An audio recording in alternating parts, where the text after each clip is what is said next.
오늘 말씀 함께 보도록 하겠습니다. 오늘 말씀은 디모데후서 4장 9절부터 18절까지의 말씀입니다. 한 목소리로 읽도록 하겠습니다. 시작. 너는 어서 속히 내게로 오라. 데마는 이 세상을 사랑하여 나를 버리고 데살로니가로 갔고, 그레스게는 갈라디아도로, 디도는 달마디아로 갔고, 누가만 나와 함께 있느니라. 내가 올 때에 마가를 데리고 오라. 그가 나의 일에 유익하니라. 두기고는 에베소로 보내었노라. 내가 올 때 내가 드로아 가보의 집에 둔 겉옷을 가지고 오고, 또 책은 특별히 가죽 종이에 쓴 것을 가져오라. 구리 세공업자 알렉산더가 내게 해를 많이 입혔음에 주께서 그 행한 대로 그에게 갚으시리니 너도 그를 주의하라. 그가 우리 말을 심히 대적하였느니라. 내가 처음 변명할 때 나와 함께한 자가 하나도 없고 다 나를 버렸으나 그들에게 허물을 돌리지 않기를 원하노라. 주께서 내 곁에 서서 나에게 힘을 주심은 나로 말미암아 선포된 말씀이 온전히 전파되어 모든 이방인이 듣게 하려 하심이니 내가 사자의 입에서 건짐을 받았느니라. 주께서 나를 모든 악한 일에서 건져내시고 또 그의 천국에 들어가도록 구원하시리니 그에게 영광이 세세 무궁토록 있을지어다. 아멘. 오늘 말씀은 끝까지 곁에 서시는 주님이라는 제목으로 말씀을 나누도록 하겠습니다. 오늘 본문 말씀은 사도 바울의 마지막 서신의 마지막 부분입니다. 디모데후서는 단순한 목회 서신이 아니라 순교를 앞두고 있는 사도 바울의 영적인 유언이라고 말할 수 있습니다. 그 당시는 네로 황제 때였기 때문에 교회에 대한 핍박이 심각했습니다. 그러므로 사도 바울은 자신의 죽음이 임박했음을 고백합니다. 디모데후서 4장 6절 후반절에 이렇게 말하죠. 나의 떠날 시간이 가까웠다라고 그렇게 고백합니다. 바울의 마지막 서신의 마지막 부분은요, 위대한 사도답게 영웅담으로 가득한 것이 절대 아닙니다. 사도 바울은요, 마지막 서신 마지막 파트에 자신이 지금 처한 상황이 얼마나 춥고 배고프고 고달프고 힘겨운지를 정말이지 너무나 인간적인 모습으로 기술하고 계십니다. 그는 이렇게 말합니다. 데마는 세상을 사랑하여 떠났고 구리 세공업자 알렉산더는 우리의 복음 전파에 대하여 참으로 심하게 대적하였으며, 그리고 로마에서의 1차 법정에서는 아무도 나 바울 곁에 서 있는 사람이 없었고, 또 나는 너무 추우니 겉옷을 가져오며 또한 가주종이에 쓴 책도 가져다 달라며 사도 바울은 너무나 소심하고 그러면서 너무나 인간적인 모습으로 자신의 마지막을 기술하고 계십니다.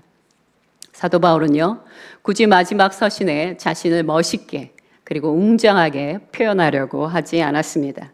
그는 그저 담담하고 정직하게 자신의 현실을 직시했고 그것을 있는 그대로 정직하게 묘사하고 있습니다. 하워드 클라인벨이라는 목회 심리학자가 있었는데 그분은 이렇게 말하고 계십니다. 예수 그리스도 안에서 성장하려고 하는 자에겐 두 가지가 필요한데 첫 번째가 무엇이냐? 돌봄이라고 말합니다. 두 번째는 자기의 있는 모습 그대로를 직면하는 게 필요하다라고 말합니다. 저는 오늘 본문 말씀을 준비하면서 사도 바울이야말로 자신의 있는 그대로의 현실을 정말로 잘 직면하는 정직한 그리스도인이 아니었나라는 생각을 해보았습니다. 사도 바울은요, 디모데에게 로마로 올 것에 대해서 요청합니다. 그것도 가능한 빨리 와달라고 요청합니다. 뭐라고 얘기합니까? 너는 어서 속히 내게로 오라 라고 말합니다.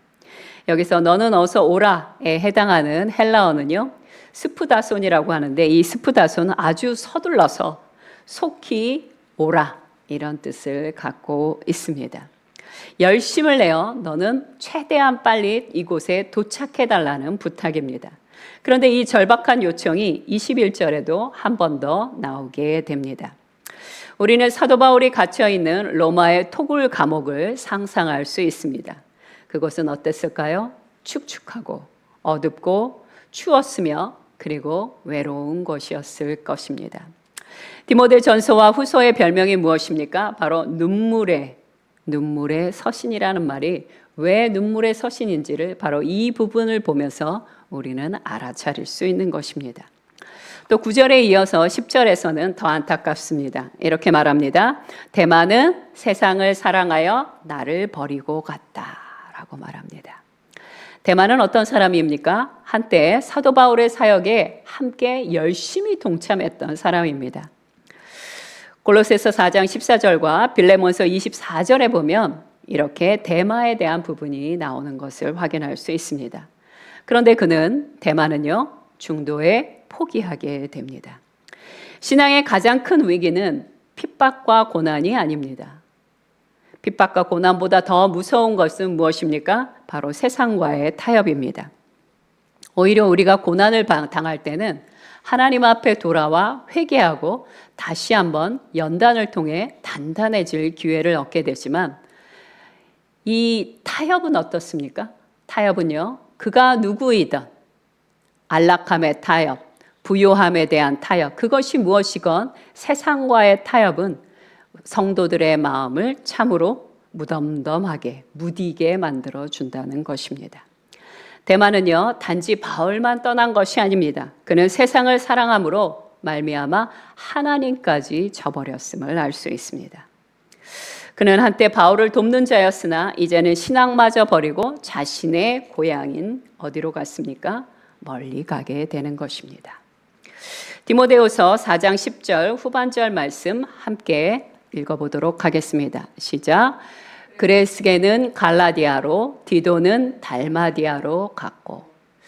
데마와는 다르게 여기 나오는 10절 후반절에 나오는 그레스게와 디도는요, 사역으로 파송을 받아서 간 것입니다. 그레스게에 대한 정보는 우리가 찾아볼 수가 없는데요. 대신 디도에 대한 것은 많죠. 디도는요, 사역자였습니다. 디도서에도 나오는 디도입니다. 디도는 어디로 파송되었냐면 달마디아라는 곳으로 파송했어요. 근데 이 달마디아는 어떤 곳이냐면 과거 사도 바울이 개척했던 교회입니다. 자신이 개척했던 교회를 디도에게 맡기는 것이죠.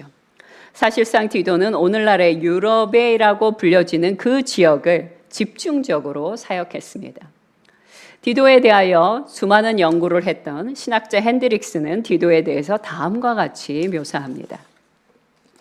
디도는 능력과 담력이 있으며 경건한 자로서 다투기를 좋아하는 고린도인들과 거짓말을 잘했던 그레데 사람들과 그리고 싸움꾼으로 유명했던 달마디아 사람들을 참으로 잘 다루었던 사역자입니다. 라고 그렇게 디도에 대하여 평가하고 있습니다.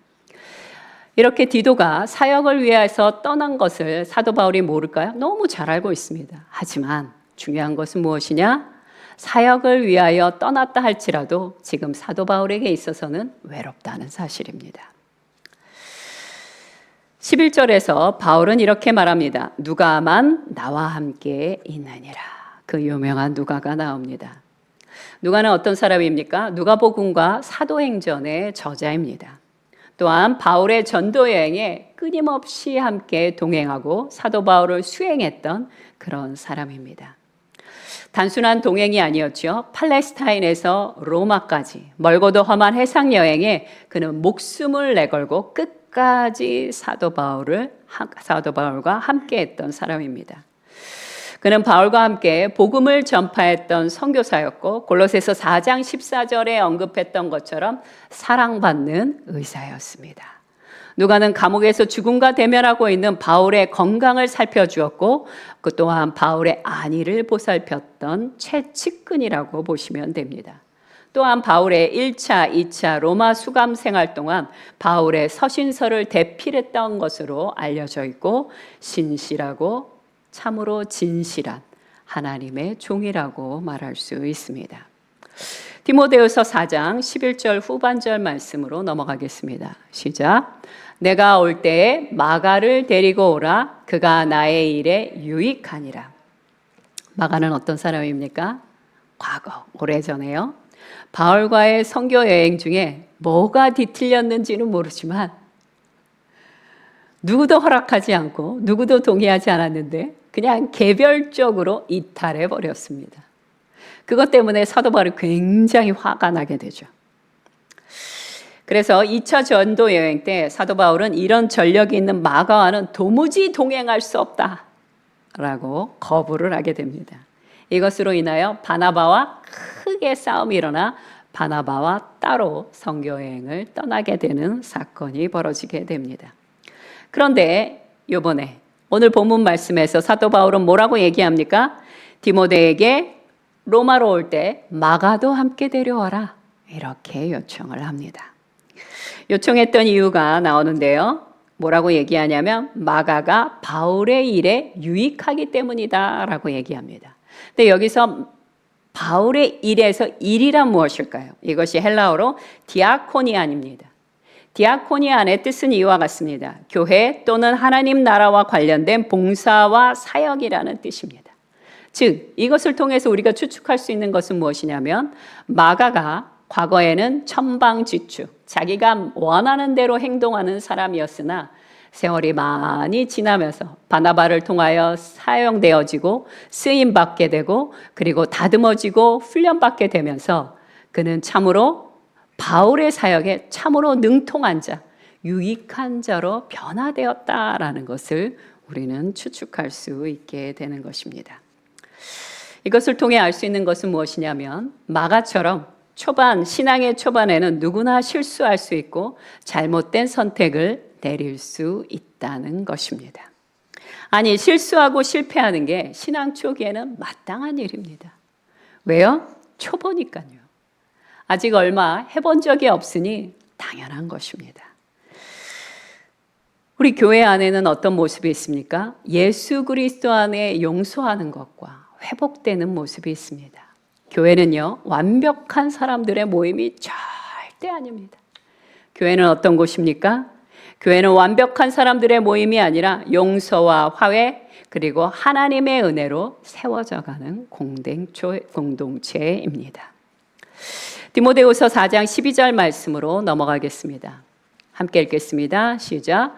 두기고는 에베소로 보내었노라. 자, 두기고는 바울의 1차 로마 감옥 수감 중에 함께 했었고 에베소서와 골로새서 서신을 전달해 준 사람으로 유명합니다. 자, 그런 두기고를 왜 도대체 사도 바울은 에베소로 보낸 것일까요? 에베소에는 누가 있습니까? 오늘의 주인공 디모데가 있습니다. 에베소는요, 어떤 곳이냐면 디모데가 사역하는 곳입니다. 자, 그런데 왜 도대체 에베소로 두기고를 보냈냐? 왜 보냈냐면요. 이 편지를 받자마자 디모데가 득달같이 로마로 출발할 것은 사도 바울을 믿은 것입니다. 그래서 디모데가 에베소에서 로마로 오게 될 경우 에베소 교회가 공백이 있게 되잖아요. 그 공백을 채울 수 있는 사역자로 두기고를 보낸 것입니다. 두기고는 그냥 편지만 배달해 주는 사람이 아니에요. 두기고는요, 참으로 충성스럽고 신실한 하나님의 사역자라고 볼 수 있습니다.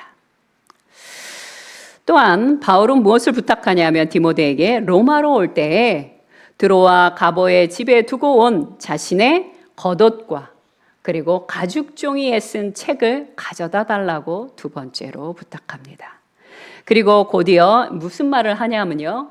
구리세공업자 알렉산더의 악행을 경계하여 말해줍니다. 그러면서 이렇게 고백합니다. 디모데후서 4장 14절 후반절 말씀 함께 읽겠습니다. 시작. 주께서 그 행한 대로 그에게 갚으시리니. 자, 이거는 무슨 뜻일까요?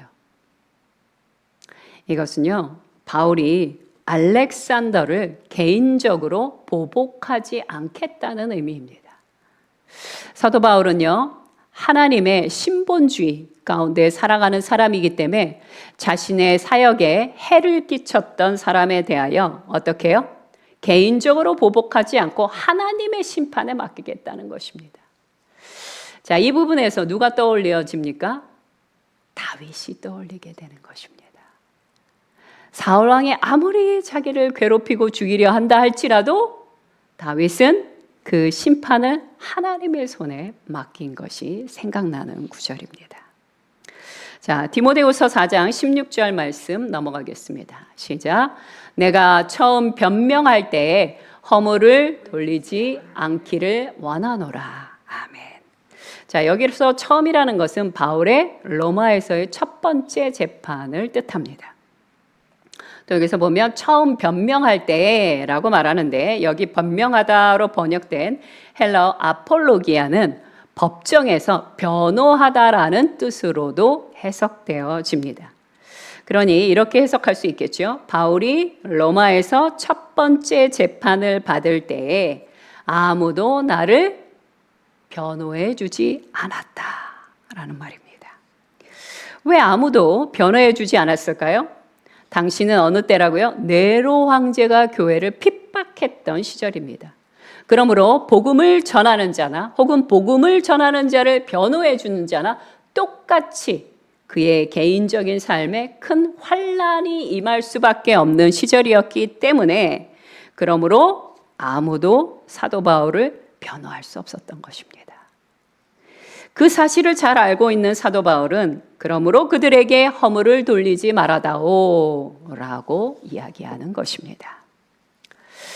디모데후서 4장 17절 초반절 말씀 함께 보도록 하겠습니다. 시작.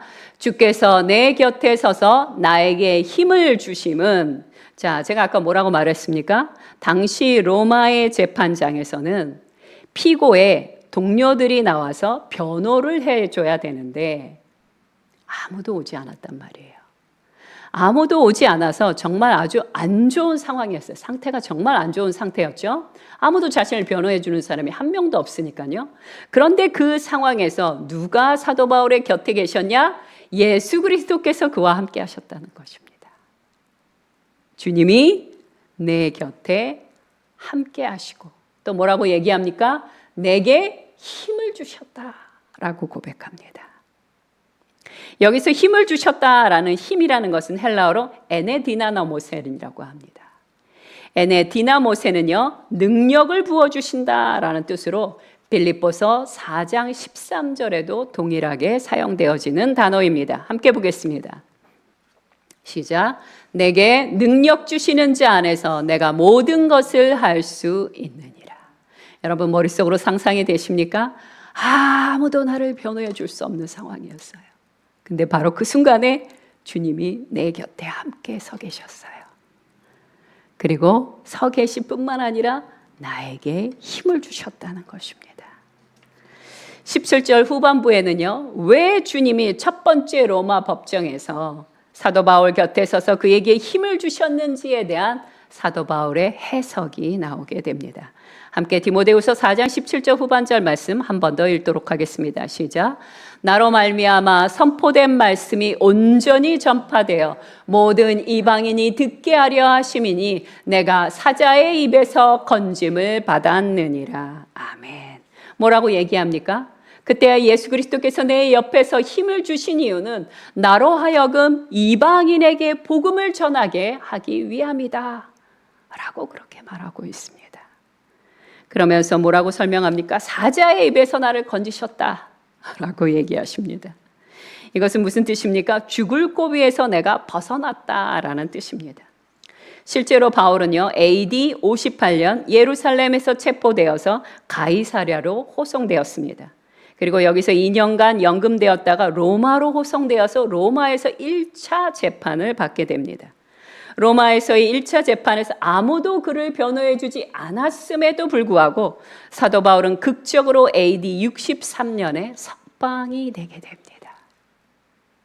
그러면서 또다시 복음을 전할 수 있었던 것이에요. 바울은 이 사건이 복음 전파를 위해 자신에게 주셨던 주님이 내게 주신 배려이자 기회였다라고 고백하는 것입니다. 결론을 말씀드리겠습니다. 디모데후서 4장 18절 초반절 말씀 함께 읽겠습니다. 시작. 주께서 나를 모든 악한 일에서 건져내시고 또 그의 천국에 들어가도록. 아멘. 바울은요, 과거 자신의 재판에서 끝까지 곁에 서서 은혜를 베푸셨던 예수 그리스도께서 앞으로 장차 자신에게 닥칠 죽음에 있어서도 끝까지 천국으로 인도해 주실 것을 확신하며 말하고 있습니다. 이것에 대해서 핸드릭스는 이렇게 해석하고 있습니다. 함께 읽도록 하겠습니다. 시작. 바울이 과거에는 사망에서 건짐을 받았으나 이제는 사망에 의하여 건짐을 받게 될 것이다. 아멘. 바울은 자신이 입성하게 될 영광스러운 하나님의 나라를 뭐라고 표현합니까? 천국이라고 표현합니다.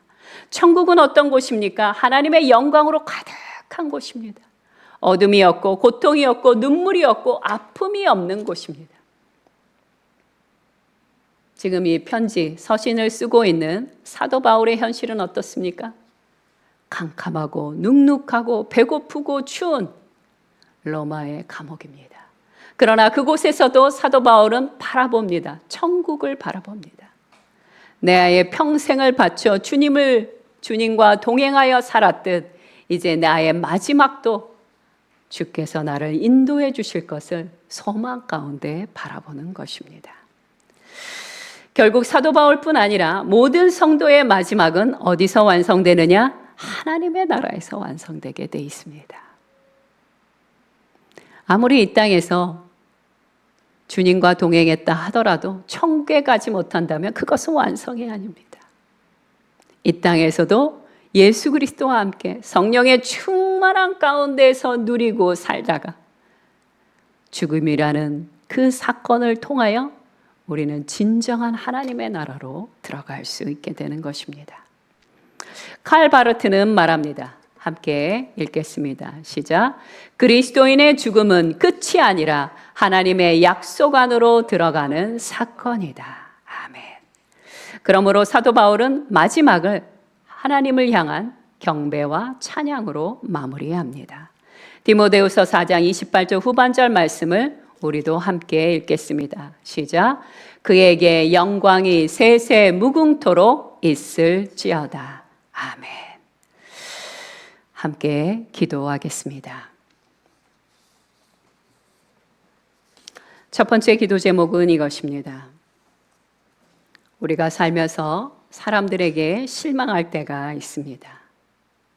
우리가 사람들에게 실망한다 할지라도 우리는 낙담을 붙잡는 것이 아니라 오직 주님께서 허락하신 그 소망을 붙잡으며 나아가기를 함께 기도하겠습니다. 함께 기도하겠습니다.